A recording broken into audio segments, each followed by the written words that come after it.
What's going on, everybody? Mortem here, this time bringing you a video about Alaloth, Champions of the Four Kingdoms. This title just released into early access yesterday, June 30th, and if I had to describe it myself, I would call it an indie action RPG with some elements of classic CRPGs. But before we actually jump into a bit of what the game has to offer, the general setup is that there was a war between gods, and the evil god, Alaloth, actually won. Your job is to collect some crystals, if you will, from each kingdom and stop the guy. They tell you this right at the beginning of the game. That's pretty much the story. Now, the Four Kingdoms part of that is the humans, elves, dwarves, and orcs that inhabit the world, all of which are playable, but we'll get to that in just a second. Because currently, what is available in early access is the entire story, of course. However, there are some major things they plan on adding later, but what is available is pretty much all of the base game content that you'll mostly be able to expect, with the exception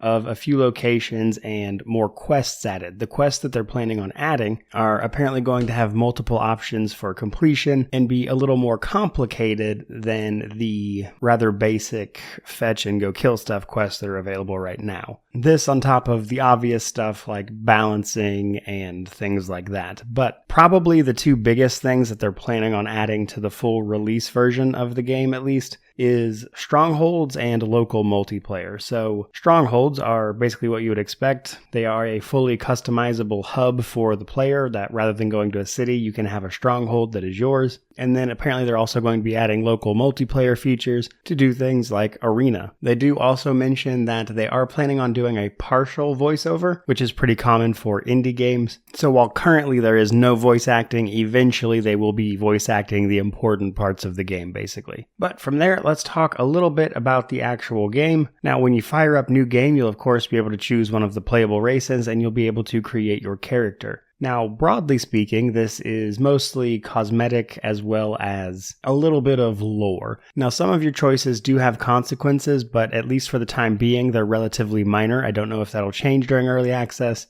but being a human comes with basically no pluses or minuses, whereas being one of the other races gives you a plus and some small minuses to things like resistances, etc. You'll also be able to choose things like your starting fighting style. This just determines the equipment that you start the game with. It's by no means binding. And you can also choose like a deity to worship, which will again give you a bonus of some sort. Now, once you're actually dumped into the game, you are essentially in a sandbox ARPG, in my opinion. There are a lot of towns covered across the world map that you can go into, accept various quests that will then send you to combat zones known as fighting areas in-game, which are small dungeons that you need to run. Now, the catch is, when you're in a dungeon, you have to do it all in one go. You don't have access to your inventory, so proper preparation and then setting up for the combat is a big part of it. And as you claim these fighting arenas, that's actually what's going to level you up. So when you level up, which again you do by capturing the fighting areas, you don't get experience per se, you'll then be able to raise attributes, pick traits, as well as abilities. Abilities basically come down to combat,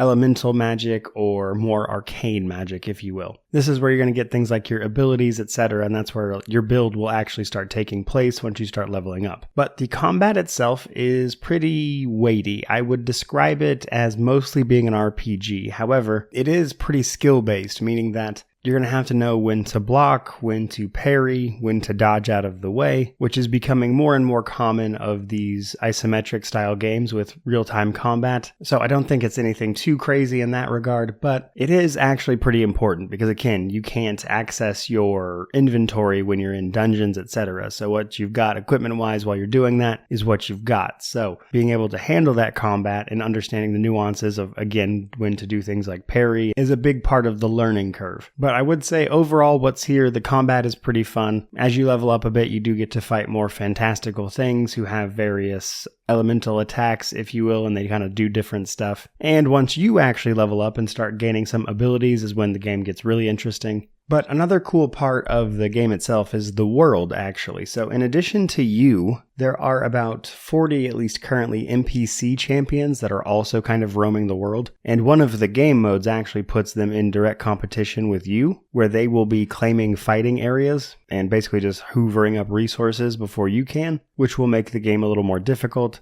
But in addition to that, while wandering the world map, you might of course run into monsters, other enemies, traders, etc. When you go to different towns at different times of the day, different people are available. And for what is an indie title, I think they did a decent job of making the sandbox feel pretty alive. Now, I do want to mention one negative. This game is definitely more made for controller support, which is weird because it's launching into early access on Steam. But I would go so far as to say this game is best played with a controller. There's no mouse pointer for you to use, so you have to use WASD to navigate menus and things like that, and it gets a little clunky pretty quick. I hope they actually change that as the game gets iterated upon in early access. But beyond that, I think what's here is definitely pretty promising. I've enjoyed what I've played of it for a few hours to bring out this checkout video, and obviously when it actually releases, I'll do a proper review. But while it's in early access, I think it's a bit early to do a proper review for it. But nonetheless, it's a game full of promise. I've enjoyed what I've played for it so far. It's definitely an indie experience, so I wouldn't go into it expecting anything crazy. But if it sounds like something up your alley, you can support the devs by buying into its $20 early access period over on Steam, because I, for one, am looking forward to how this game shapes up. There you go, guys. A first look of sorts for Alaloth, Champions of the Four Kingdoms.